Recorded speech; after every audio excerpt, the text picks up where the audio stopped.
Assalamualaikum pemirsa PKS TV. 3 semester sudah Bapak Gubernur Anies Rashid Baswedan memimpin DKI Jakarta.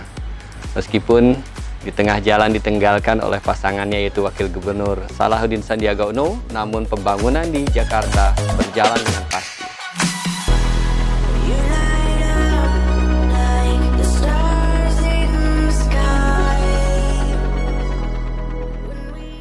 Hari ini kita berkesempatan untuk berbincang dengan beliau di kediaman beliau yang asri di kawasan Lebak Bulus, Jakarta Selatan.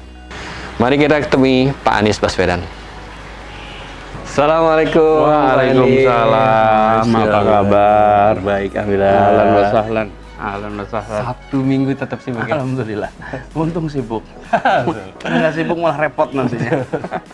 Alhamdulillah. Gimana kabar? Baik. Wah, baik sekali. Susah nggak nyari tempatnya di sini? Oh, gampang. Semua tahu rumah. Soalnya belusuk masuk ke dalamnya. Ya, semua tahu kediaman gubernur yang ada di sini. Masuk yuk ke dalam kita. Ayo. Yuk. Terima kasih, Pak.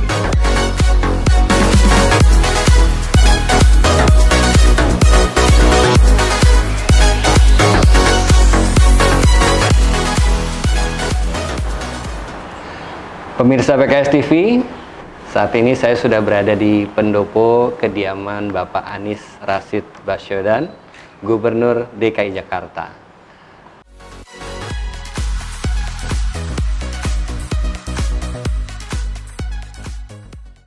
Apa kabar Pak Anies? Alhamdulillah, baik, sehat, dan selalu sibuk ya? Alhamdulillah. Saya selalu bilang, alhamdulillah kita ini sibuk. Bayangkan kalau nggak sibuk. Ya, bayangkan lebih bersyukur kita ini sibuk dan insya Allah dengan sibuk itu malah justru satu-satu apa yang menjadi rencana bisa tuntas. Betul, betul. Dan ini dengan kesibukan selama ini sudah 3 semester memimpin DKI, kita sudah lihat banyak kemajuan-kemajuan fisik ya. Skybridge Tanah Abang telah jadi waduk fluid beres, kemudian sungai di Kota Tua juga keren gitu. Sekarang yang terakhir jadi tempat foto-foto itu yang JPO. Oh ya, ya betul. JPO. Nah, ini apakah yang dimaksudkan oleh Pak Anies dalam jargon maju kotanya? Iya, jadi maju kotanya bahagia warganya. Itu sebagai satu paket. Kita menginginkan kota ini membuat suasana yang membahagiakan. Dan kebahagiaan itu bisa muncul dari hal yang sederhana-sederhana. Jadi saya sampaikan kepada seluruh jajaran seluruh aparat bahwa tugas kita di Jakarta itu membangun 3 aspek dari kehidupan di kota. Kita biasa menyebutnya ruang. Ruang pertama, ruang kedua, ruang ketiga. Ruang pertama harus kita bangun. Kita harus memfasilitasi pembangunan ruang pertama. Apa itu ruang pertama? Ruang keluarga. Rumah. Keluarga itu ruang pertama. Ruang kedua, tempat kerja. Kantor, sekolah, itu ruang kedua. Ruang ketiga di antara keduanya. Jadi ketika kita berbicara membangun infrastruktur, bagi saya membangun infrastruktur itu nomor 1 untuk keluarga. Apa itu? Air bersih, pembuangan air yang baik, jaringan listrik, gas, itu adalah infrastruktur mikro untuk keluarga. Yang kedua, infrastruktur untuk orang kerja. Jaringan internet yang baik, fasilitas-fasilitas listrik, energi, dan lalu di antara keduanya kendaraan umum yang berjalan dengan baik, transportasi publik. Nah, jadi saya sampaikan kepada semua, pembangunan jangan hanya membangun yang ruang ketiga antara rumah dan kantor. Jangan juga hanya untuk kantor. Nomor 1 justru untuk rumah. Karena itu kita dorong pembangunan, dan saya garis bawahi tentang seperti tadi saya ceritakan tentang pembangunan jalan. Saya sampaikan kepada seluruh jajaran, pertanyaan sederhana. Alat transportasi apa yang setiap orang punya? Pada mikir, pada diskusi ini, apa ya? Sepeda. Orang punya sepeda, ada yang bilang motor, ada yang bilang bukan. Alat transportasi yang semua orang punya namanya kaki. Kaki itu alat transportasi semua orang punya. Nah, kami dalam membangun tidak boleh berpikir alat transportasi itu yang beroda. Mulai dari sepeda sampai mobil, itu roda semua. Termasuk sepeda ya? Kita berpikir kan roda. Akibatnya jalan yang kita bangun jalan untuk roda, bukan jalan untuk kaki. Karena kita tidak menganggap kaki sebagai alat transportasi. Mulai sekarang nggak boleh ubah. Karena itulah kenapa kita bangun Sudirman lebih lebar, trotoar dilebarin, dengan visi tadi bahwa alat transportasi itu yang paling utama namanya kaki. Yang kedua baru yang beroda. Nah, jadi kalau tidak nanti kita bangun hanya jalan untuk roda, bukan jalan untuk kaki. Nah, Anda nanti lihat tuh kenapa Jalan Sudirman jadi trotoarnya lebar. Nanti wilayah Anda lihat sekarang banyak sekali pembangunan trotoarnya dilebarin supaya orang berjalan kaki. Dan apa yang terjadi bila orang berjalan kaki? Sehat. Persis. Lebih sehat. Nanti di ujungnya kita akan lihat problem-problem kesehatan angkanya menurun. Nah, di situ baru terasa. Tapi ketika di awal kita lakukan itu. Nah, yang berikutnya adalah jangan hanya membangun bangunan tanpa memikirkan pengalaman. Pengalaman apa? Jadi saya sampaikan misalnya membuat jembatan penyeberangan. Jembatan penyeberangan itu bukan sekedar alat memindahkan orang, alat untuk orang menyeberang yang rutin saja. Sore berangkat ke rumah, menunggu besok berangkat lagi ke kantor. Lalu jembatan itu hanya sekedar lalu lalang. Jembatan harus jadi pengalaman. Melewati tempat itu membawa pengalaman yang unik, yang baru. Karena itulah kenapa desainnya jadi dibuat unik. Bukan hanya perjalanan, tapi pengalaman. Kalau dia menjadi pengalaman, maka tiap hari ada sesuatu yang baru, reflektif. Dan itu saya tulis itu. Kalau Anda lihat di jembatan ada catatan di situ bahwa jembatan ini bukan sekedar untuk lalu lalang, tapi jembatan ini untuk mendapatkan pengalaman. Saya sampaikan itu, menggambarnya bukan saya, menggambarnya itu ada fakultas-fakultasnya tuh, yang arsitek, yang desain.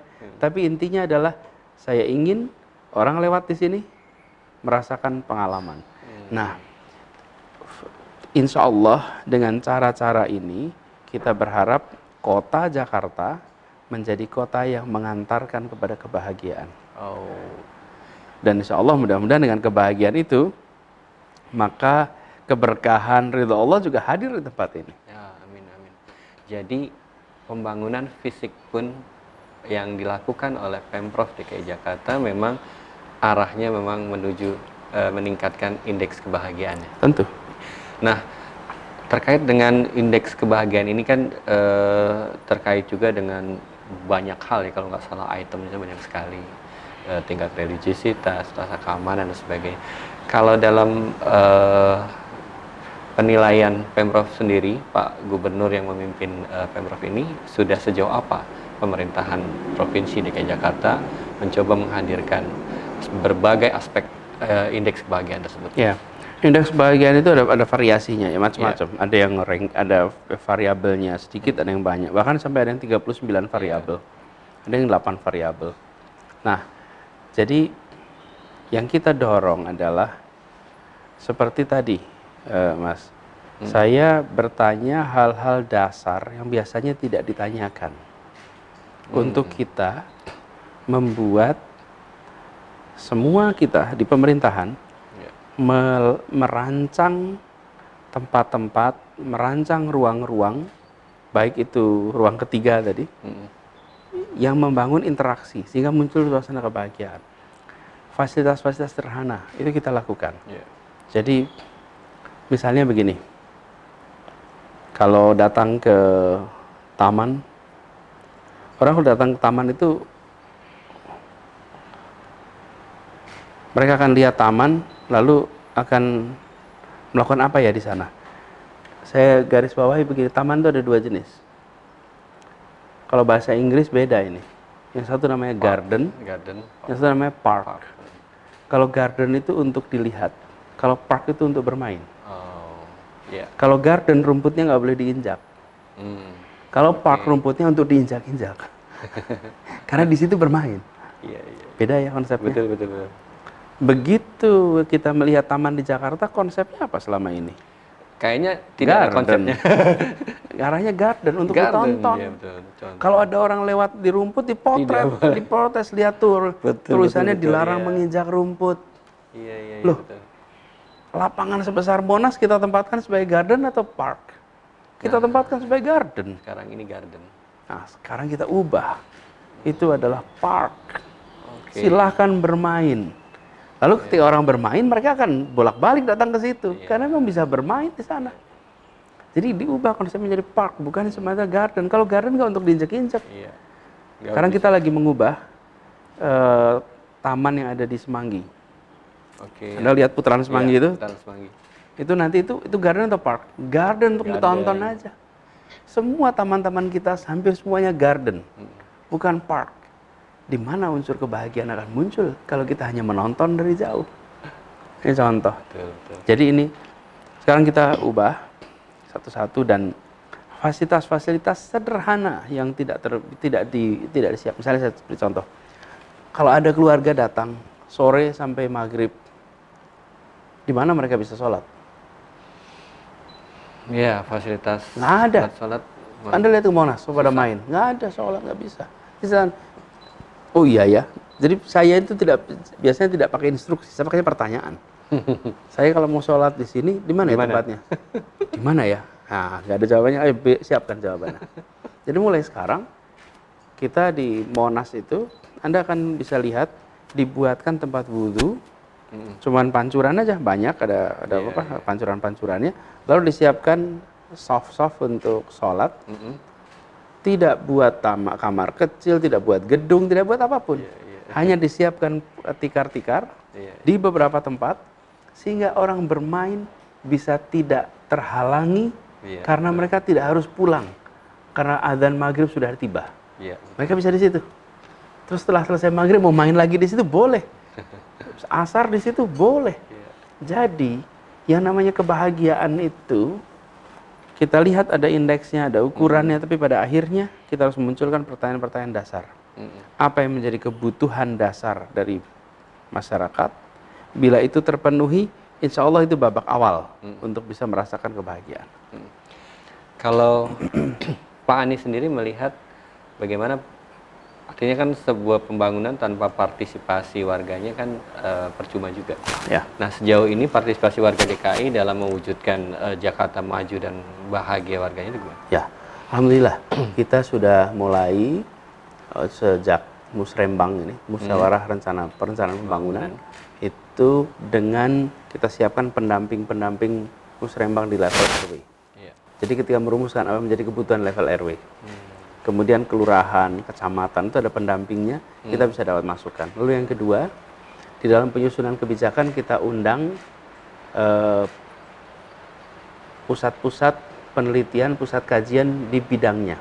Misalnya untuk bidang transportasi, kemudian misalnya bidang penataan ruang, tata kota. Maka pemerintah itu bermitra. Jadi misalnya menata kampung, maka kita bekerja dengan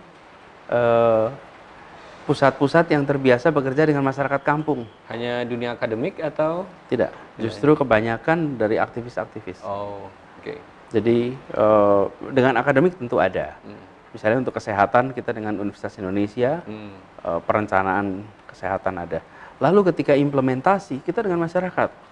Kita provinsi pertama yang menerapkan pola pengadaan barang dan jasa dengan namanya swakelola tipe 4. Tipe 4 itu artinya kita di pemerintah menunjuk masyarakat untuk mengadakan kegiatan yang kita ingin lakukan. Sebagai contoh, paling gampang nih. Kita membuat program makanan sehat, makanan tambahan untuk anak sekolah. Untuk anak sekolah ya. Siapa yang masak? Siapa yang bikin? Bukan kita beli pabrik besar. Misalnya susu dari pabrik besar, makanan dari pabrik besar yang udah di pack gitu, tidak. Kita berikan kepada orang tua murid. Orang tua muridnya yang memasak, yang menyiapkan. Dan para ibu-ibu itu masak.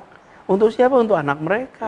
Ya kualitas makanan tentu baik lah. Pasti. Mereka kan bukan catering buat orang lain. Ini masak buat anaknya sendiri. Jangan-jangan mereka tambahin lagi. Persis. Nah, itu namanya pelibatan masyarakat. Iya. Dan itu nanti akan kita lakukan dalam banyak aspek. Oke. Misalnya membangun sumur-sumur resapan, membangun jalan. Jadi iya. tidak semua dikerjakan oleh pemerintah, rakyat nonton. Mm-mm. Justru nih kami siapkan anggarannya, masyarakat yang mengerjakan, kami mengawasi. Karena kita juga hati-hati. Selalu saja ada orang yang mau menyalurkan penyimpangan. Harus ada pengawasan yang ketat. Itu contoh. Jadi kita menyebut bahwa fungsi pemerintah bukan saja sebagai administrator, bukan saja sebagai penyedia jasa, service provider atau pelayan masyarakat, Iya. bukan saja sebagai fasilitator, tapi sebagai kolaborator yang bekerja sama. Iya, iya. Lalu peran masyarakat bukan cuma sebagai warga, bukan cuma sebagai customer, Iya. bukan cuma sebagai partisipan, Objek pajak apalagi. ya, tapi sebagai co-kreator. Mereka ikut Oke, menghasilkan ikut. sama-sama. Pak Anies, masyarakat sempat bergidik ya, saya juga ketika melihat foto-foto yang viral Pak Anies menenteng keranda gitu ya. Lalu beberapa cerita lain yang tersebar viral seperti apa, seorang yang mau pensiun kemudian ingin berjabat tangan dengan gubernurnya dan selama itu dia belum pernah. Sepertinya Pak Anies punya perhatian khusus terhadap hal seperti ini terhadap aparat pemerintah provinsi. Iya. Ini alasan khususnya ada? Di sini tidak ada one man show. Saya berada di puncak dari sebuah organisasi yang lebih dari 73.000 PNS. Lebih dari 109.000 pegawai lepas. Itu seperti petugas-petugas kebersihan di lapangan PPSU. Mereka ujung tombak kita. Karena itu saya insya Allah akan terus dan akan selalu menempatkan apresiasi penghargaan pada mereka-mereka yang paling ujung depan. Yeah. Apalagi ketika kejadian kemarin. Noval Rosid, Allahyarham, Allah ya. itu dia sudah bangun jam 3 pagi setiap hari membersihkan jalanan untuk kita. Yeah. Lalu ditabrak dan penabraknya pergi begitu saja, ditinggal, tidak dibawa ke rumah sakit. Dan ditemukan oleh ojek lain, ada kendaraan ojek lewat, kemudian lihat orang, ada yang di bawah, lalu dia panggil orang di bawah. Jadi saya sebenarnya ketika itu ini saja, ya memang normalnya begitu. Normalnya saya takziah pada anak buah saya, maka saya akan angkat kerandanya. Dan ini kan disunahkan, kita semua akan mencoba berbondong-bondong untuk bergantian. Saya bawa. Dan ini apa ya, sesuatu yang normal sebetulnya. Yang memang sudah seharusnya dikerjakan begitu. Nah, kita ingin agar perasaan kebersamaan, kerja kolektif itu muncul makin kuat di Pemprov. Bahwa posisi gubernur itu sesungguhnya seperti posisi dirigen dalam sebuah orkestra. Dirigen orkestra, masing-masing alat itu dimainkan oleh ahli-ahlinya tuh. Kalau lihat orkestra, ada yang mainnya piano, ada yang mainnya gitar, ada yang mainnya trompet, ada fluid, ada semuanya tuh. Ada yang cuma segitiga di tang gitu. Tapi itu adalah bagian dari sebuah orkestra. Nah, orkestra ini tidak akan jalan dengan baik kalau kita tidak menyiapkan partitur, notnya untuk masing-masing. Itu namanya pembagian job desk tuh. Yang kedua, tidak akan pengawasan. Dan ketiga, tugas dari seorang dirigen adalah membawa suasana, membawa hawa, menciptakan atmosfer. Lalu semuanya bisa bekerja dengan baik. Nah, saya berada di Pemprov DKI ini membawa amanat untuk tujuannya bagi masyarakat di Jakarta, tapi juga semua aparat itu bekerja dengan perasaan kebahagiaan, bekerja serius. Yang sering kita temukan adalah begini, kerja keras dengan rasa takut, kerja tenang, tanpa tanpa kerja keras, tenang, rileks, tenang, santai, tanpa target, atau dengan target tapi menakutkan, menegangkan. Nah, saya tidak mau bangun begitu. Saya ingin bangun kerja keras dalam suasana bahagia. Ya. Jangan kerja keras dalam suasana takut, oke? Atau suasana tidak takut dan kerja lembek, nggak ada hasilnya. Ini yang kita bangun. Jadi target tetap, kerja keras tetap, tapi suasana dan tugas dari para atasan adalah menciptakan tempat kerja yang nyaman. Nah, salah satu tugas itu yang saya lakukan. Jadi mereka itulah garda terdepan. Saya sering datang jam 11, jam 1 malam melihat anak-anak kita lagi pada kerja bersihkan jalan. Dan saya sering sampaikan berapa kali, di saat kita semua tidur mereka kerja.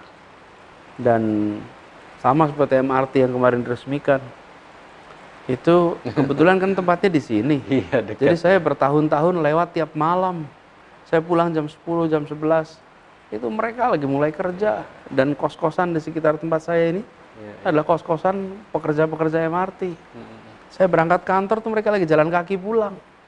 Setelah semalaman mereka kerja. Mereka lah yang saya sering sampaikan, yang kristal keringatnya itu cemerlang, yang membuat kita sebagai bangsa ini bangga. Hari ini ratusan ribu bisa naik MRT karena orang-orang tak dikenal yang mau menghibahkan waktunya bekerja di malam hari. Orang bisa bilang itu kan profesinya, itu kan pekerjaannya. Semua kita punya profesi, semua kita punya pekerjaan. Tugas kita adalah berikan apresiasi kepada mereka-mereka yang bekerja untuk kita. Dan insya Allah mereka pun mengerjakan pekerjaan-pekerjaan berikutnya juga dengan rasa bahagia bahwa saya yang kerjakan itu bukan sekedar cari uang bulanan, tapi yang saya kerjakan adalah untuk membuat ibu kota ini lebih baik. Sering dengar kata good bener. Ya, di sosmed. Atau kata Gubernur Indonesia. Itu gimana tanggapan Pak Anies? Ya saya jalanin aja amanat ini dengan baik. Dan kita menyadari sebetulnya itu ramai di sosial media, ada salah good bener, ada ini, dan saya terima kasih, apresiasi pada teman-teman saudara-saudara semua yang di sosial media, di dalam media-media mainstream memberikan dorongan moral untuk bisa berkarya lebih banyak. Dengan itu kan sebuah apresiasi yang saya terima kasih sekali. Dan saya ini duduk di tanggung jawab ini ada sesuatu yang tidak pernah saya bayangkan. Saya pernah membayangkan dan tidak pernah merencanakan. Jadi Allah punya jalannya sendiri dalam menugaskan amanat itu pada saya. Nah, saya insya Allah jalankan sebaik-baiknya.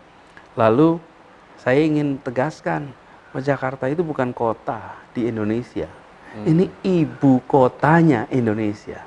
Karena itu yang saya harus jangkau bukan saja kampung-kampung miskin, kumuh, padat, tapi juga organisasi internasional yang beroperasi skala dunia, kedutaan-kedutaan internasional skala dunia. Dan Jakarta adalah satu dari kota besar dunia. Kita berada di liga besar dunia. Karena itulah kenapa ya yang di bawah dijangkau, yang di puncak-puncak global juga saya jangkau. Kemarin mengundang semua orang para dubes dan rutin, dan pertemuan global kota-kota besar saya datang. Jadi gini Mas, Indonesia nomor 4 di dunia ukuran penduduknya. Oke, kota kita itu termasuk 25 kota terbesar di dunia. Ini besar. Ini besar. Sekarang saya berilustrasi. Pernah tidak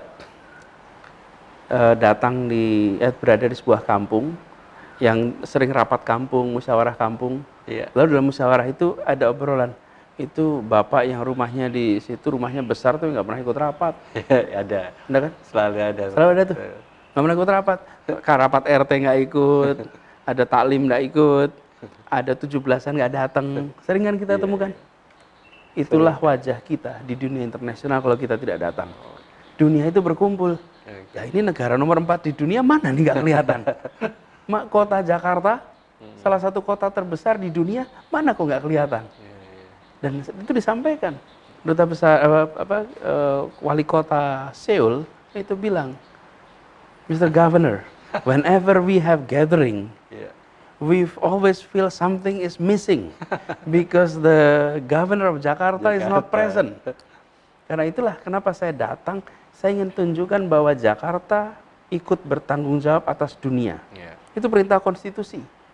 Ikut melaksanakan ketertiban dunia. Itu perintah konstitusi bahwa kita ini bagian dari dunia, dan kalau hadir pertemuan-pertemuan itu adalah bagian dari tanggung jawab kita sebagai warga dunia. Sama kayak di kampung, kenapa nggak datang? Terus nanti bilang, kan yang penting keluarga saya aman, aman, putusin aja di situ, nanti saya ikut. Ikut iuran. Cukup. Apa yang terjadi? Warga yang lain bilang, Bapak itu tidak mau ikut bertanggung jawab atas kampung kami, nggak mau ikut.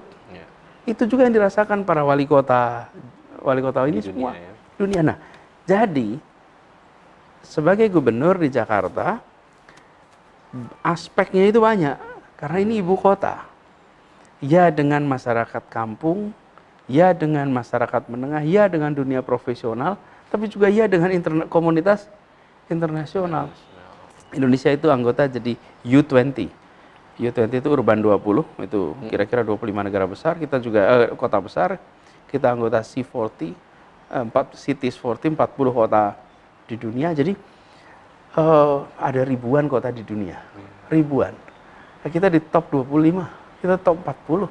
Nah, inilah yang saya bawa dan saya sering ceritakan di sosial media untuk memberikan dorongan agar warga Jakarta pun menyadari, saya warga Jakarta, saya warga Indonesia, dan saya warga dunia. Seringkali kita hanya menyadarinya dua. Saya warga Jakarta, saya warga Indonesia. Tapi ingat, kita warga dunia. Nah, Indonesia kalau hadir di sana, saya juga bukan duduk diam. Saya di sana justru membagikan pengalaman Jakarta. Ini solusi-solusi yang kita kerjakan. Ini masalah-masalah yang kita hadapi. Ini langkah yang kita lakukan. Jadi kita hadir itu bukan menyerap saja. Kita hadir itu berbagi dan mewarnai. Dan kita ingin tunjukkan kepada dunia bahwa Indonesia sebagai negara ukurannya keempat di dunia ikut bertanggung jawab atas jalannya sejarah umat manusia. Kita ikut menentukan. Dan kira-kira itu gitu. Tidak memalukan ya, posisi saat ini kan sebenarnya Jakarta cukup baik ya. Iya, dan dengan kalau sudah ketemu dengan para utusan-utusan negara internasional, mereka akan cerita. Tentu kita banyak PR. Tapi saya sering garis bawahi, seringkali kita hanya berkeluh kesah saja, membandingkan antara harapan dengan kenyataan. Itu sering ada selisih, dan itu bagus. Dengan cara begitulah maka kenyataan akan selalu ditantang untuk meningkat. Tapi yang tidak kalah penting adalah membandingkan kenyataan kita dengan kenyataan di tempat lain. Jadi harapan dan kenyataan itu satu perbandingan. Yang kedua, kenyataan di Jakarta dengan kenyataan-kenyataan di tempat lain. Dan di situ kemudian kita akan melihat dengan segala macam masalahnya banyak sekali plus-plus yang kita lakukan. Nah, ini yang kita bawa. Apakah sempurna? Tidak. Tapi prinsipnya syukuri perkembangan, lakukan yang kita bisa kerjakan, lalu dorong agar suasana positif optimis itu muncul. Terakhir Pak Anies, terkait dengan Wakil Gubernur, itu harapan Pak Anies? Ya, saya berharap proses politik bisa segera tuntas, karena undang-undangnya mengatur gubernur tidak berperan di dalam menentukan wakil. Yang menentukan adalah partai pengusung mengusulkan pada DPRD, lalu DPRD membuat sidang untuk memilih. Itu mekanismenya begitu. Gubernur hanya sebagai pengantar surat. Dan Gubernur Anies sudah mengantarkan surat itu? Sudah. Begitu ada surat masuk, hari itu juga diteruskan hari berikutnya, karena suratnya masuknya hari Jumat, hari Seninnya langsung diterima di DPRD.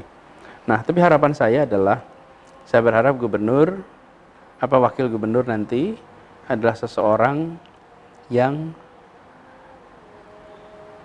mengikuti visi gubernur, membawa pesan yang sama, juga pendekatan yang sama, dan dalam bekerja itu betul-betul jadi mitra Jadi partner. Dengan begitu maka tanggung jawab itu akan bisa ditunaikan dengan lebih baik.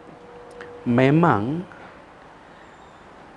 cara kita mengatur wakil presiden, wakil gubernur, wakil bupati, wakil wali kota, aturannya itu mereka itu bersifat substitutif, bukan komplementer. Sifatnya substitutif. Pengganti aja ya. Artinya dia menjadi pengganti bila diperlukan, bukan komplementer. Komplementer itu berbagi tugas. Iya, berbagi tugas di situ. Nah, itu peraturannya yang begitu, sehingga tidak ada wakil yang bisa mengambil keputusan, karena surat keputusan dan lain-lain adanya pada ya presiden, ya gubernur, ya itu Wali kota. tidak bersifat komplementer. Karena itulah maka diperlukan kerjasama yang dekat supaya bisa menjalankan tugas bersama-sama. Dan saya percaya nama-nama yang sudah diajukan sudah dipikirkan dengan serius, matang, pengalaman, sehingga bisa nantinya menjalankan tugas dengan baik. Jadi tinggal kita berharap proses politiknya segera tuntas. Dengan begitu nanti seperti hari ini, acara rencana ngobrol ini tertunda 1 jam. Kenapa? Ya karena dari pagi tadi acara banyak dan tidak punya wakil. Kalau punya wakil, saya bisa minta tolong dibagi dalam 1 hari. Ini saja sudah dibagi. Insya Allah nanti segera tuntas.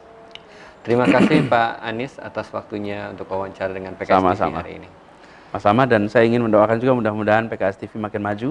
Amin. Insya Allah menjadi media informasi, media komunikasi yang bukan saja mendapatkan kebaruan, tapi mencerdaskan semuanya. Terima kasih Pak Anies. Demikian wawancara eksklusif PKS TV dengan Gubernur DKI Jakarta Anies Rashid Baswedan. Saya Deddy Supriyadi.